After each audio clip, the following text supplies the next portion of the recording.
Welcome back to Animal Crossing New Horizons. I'm dear darling. Shall we see what's going on our lovely island of Fawnhallow today, where we'll be relaxing as per usual, today being a bank holiday in the UK, which is always nice to have a little bit of R&R, I suppose, on a day like this, especially when you spend a lot of last night playing a rabbit and steel instead, which ended up being pretty worth it, because it turns out on our final run, which it ended up being our final one because it was insanely late more than anything else, was the fact that we actually managed to beat Lunar mode. I know, right? Crazy. With the three of us. It's fantastic. But hello everyone, right now in Fawnhallow, 6:22 PM on Monday, May 5th, 2025. We defeated Red Dragon House on Lunar, and then we just took that run and we made it all the way to the end. It went through Emerald Lakeside and Scholar's Nest, which are luckily the two most recent worlds which we've actually defeated, so we still reasonably fresh in our mind how to play those worlds. It was pretty close, I'm not gonna lie, and I'm gonna be honest, I don't really remember the exact details of everything which happened. I don't think I did that much on the Red Dragon House boss, mainly because it's very difficult. It's just an overwhelming amount of information to pass on in that boss, so you know, I don't know myself, but to be fair, one of our friends, she's beaten the game solo on Lunar, which is absolutely incredible feat in of itself. But yes, it's incredible that we did the final boss as well. I think I probably died multiple times on the final boss, mind you. But I'd say I've very much held my own in Emerald Lakeside and what's it called, Scholar's Nest. As I guess you kind of should with the assassin, because I mean they're essentially indestructible almost with how often you can vanish. Not actually true, but still. Yeah, we're gonna go around clearing off our flowers at the moment. It's very exciting to do so. I mean, it's a very fun game. I don't know how long I've been playing it now. How many hours? Let's see. I'm gonna guess 25. Let's probably hit the 1 day mark. Where even is it? Okay, I was way off. Apparently I played it for 60 hours. Certainly a lot more than I thought I did, but so be it. And finally defeating multiplayer Lunar is crazy. Saying that, we still have one place that we've yet to defeat on Lunar. That's the not Kingdom Outskirts. I can never remember what they're called. Emerald Lakeside, Churchmouse Streets, Scholar's Nest, Red Dragon Keep, and I can't remember the other one, what it's called, but it's the Wolf Kingdom, but it's not called Wolf Kingdom. Hold on, let's see. Rabbit and Steel Worlds? Map and difficulty. King's Arsenal, that's it. I knew it was something to do with the king. So yeah, we still got that one left to do, and then we'd have defeated everything on Lunar. I don't know what other achievements there possibly could be in this game, to be honest. I guess it'd be doing them solo, which I don't know if I'm going to do at any point. I kind of like enjoy playing it as a group game, but maybe, you know.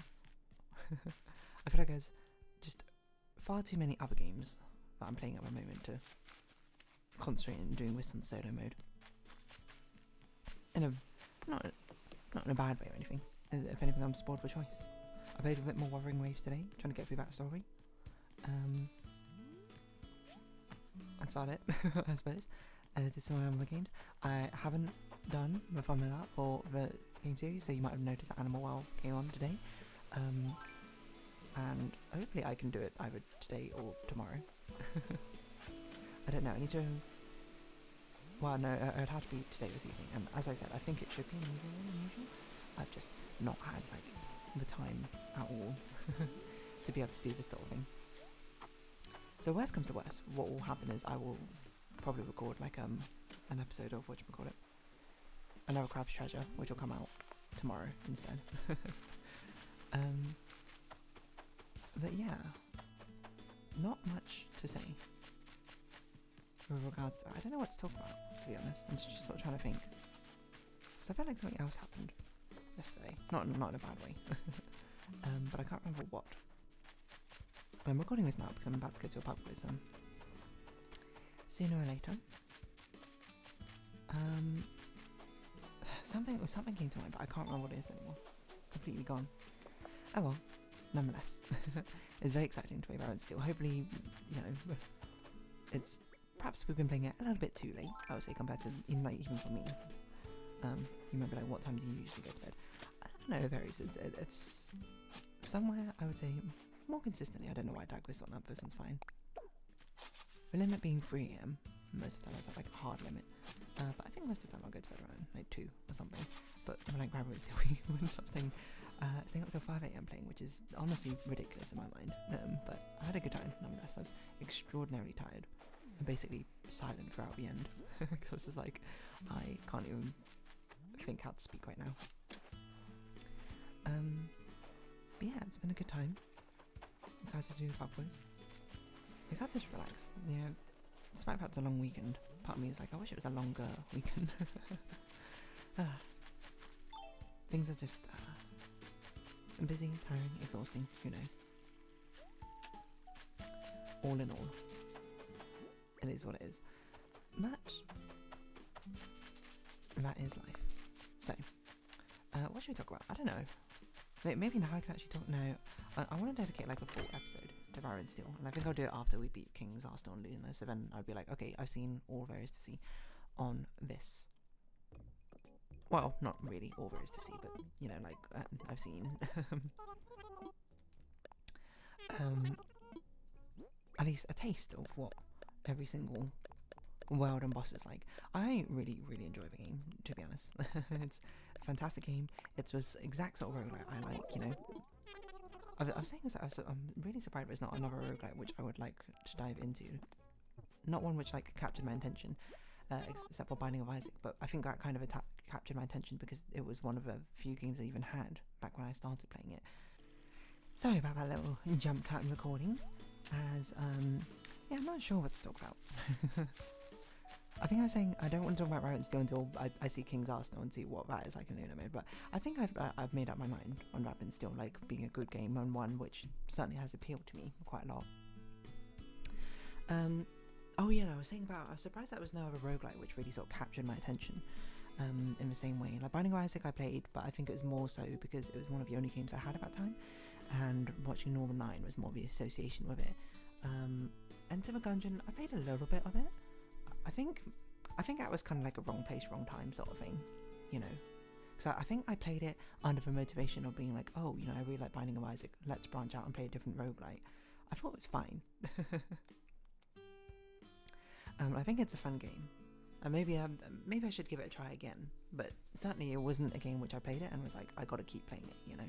I think probably because I think what happened is probably because I was like, not, banning out's the wrong word, but like slowly losing interest in Binding of Isaac. So I was like, you know what, let's play a different game to reinvite that roguelite art. But I'm not sure if a roguelite game formula is really the thing which brings me to it necessarily. But maybe it does, I don't know. Crypto and Necrodancer, that one I just like, I don't know.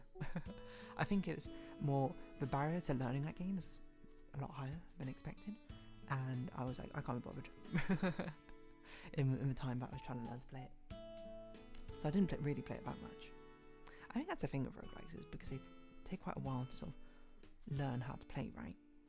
It makes it a bit more of a wall for you to come up against, to be like, oh yeah, you know, I'm going to invest time to learn how to play this.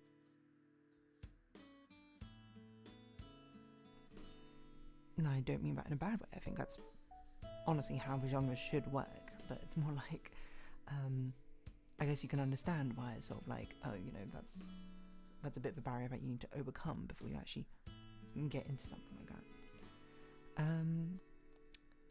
But yeah, I don't know what else I can possibly say about that sort of thing. I think Rabbit and Seal is a fun game. I think it sort of marries a lot of elements which I do like in game. A part of this is very rude of you, but mainly like that sort of boss fight, MMO, RPG style sort of fight, but without the actual MMO grind associated with it. Saying that, my friends are playing a lot of Final Fantasy 14 now, so I do want to get on board with that kind of soon. Well, not kind of soon, at some point. But it's so hard to find time at the moment. which is making things very, very inconvenient for myself. But whatever, efficiency is how the name of the game goes. But what else should I talk about?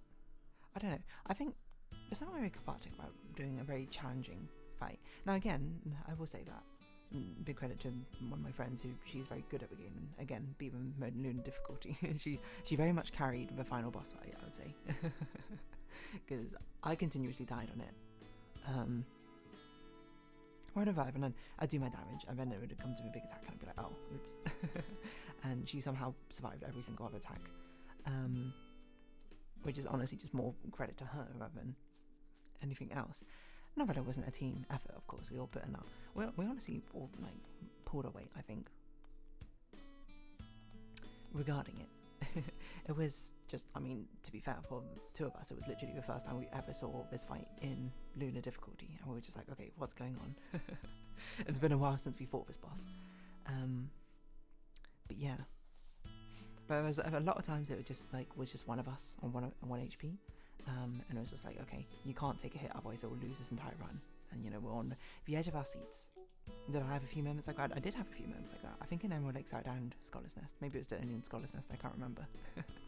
Which honestly is not too scary as Assassin, because most of the time, those were fights I knew exactly what the battles were, and even if I mess up, Assassin is really easy to be able to have a get out of jail free card. There's a lot of satisfaction though in accomplishing a very, very difficult task and challenge, unsurprisingly.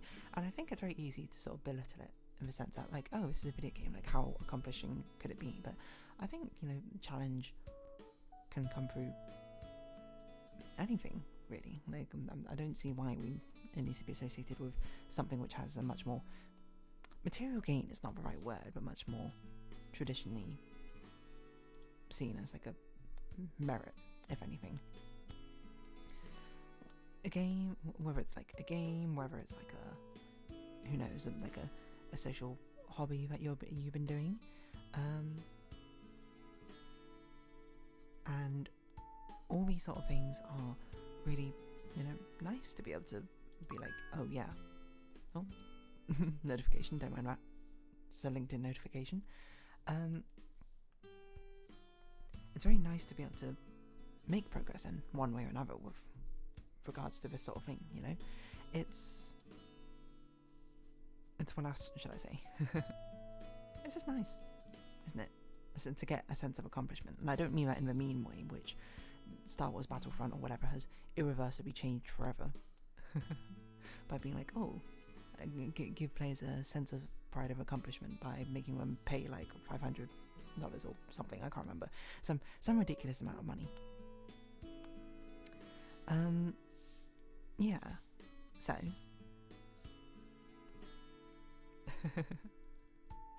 what I was going to say regarding that, oh, I guess what was happening yesterday, that was the thing I forgot, was we went to watch The Accountant 2, a movie. How was it? I thought it was average. I would say, I think the plot didn't really do it for me. I mean, it was a sequel, so maybe the prequel was better, but I was like, this seems like a very odd concept, very Hollywood televised, shall we say, in a sense. But I will say the action sequences with the two brothers and the two brothers' dynamic, I kind of dig that. I thought it was a good time. The brother himself was actually, despite obviously being very over the top, was very entertaining, which I think is, as far as entertainment should go, is a very important thing.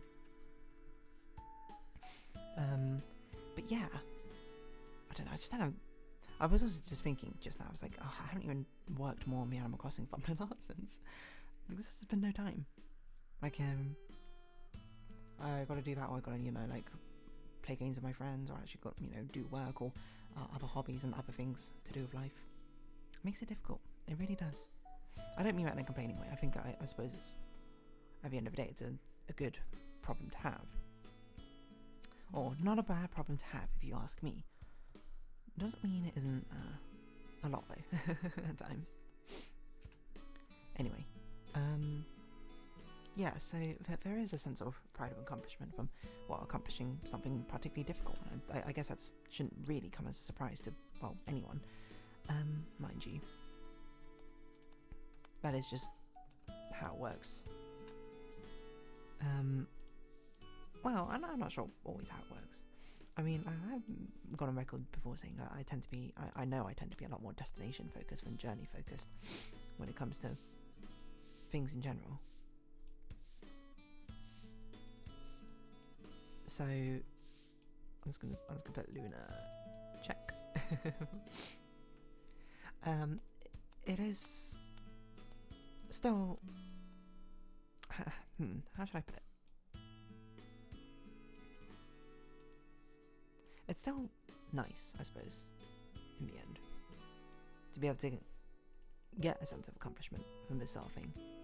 I guess, you know, not to get all existentially hurry on you, but it does sound like a very terrible thing that if at some point, you know, accomplishing something no longer brings a sense of satisfaction or something with it. I'm not going to say that's like the worst possible fate you could ever have. I think it's melodramatic, but I think it certainly seems like a bit of a sad thing. It would be like, oh, doing things can no longer bring you joy, whether through the journey or the destination. I personally don't see means to belittle either, but yeah.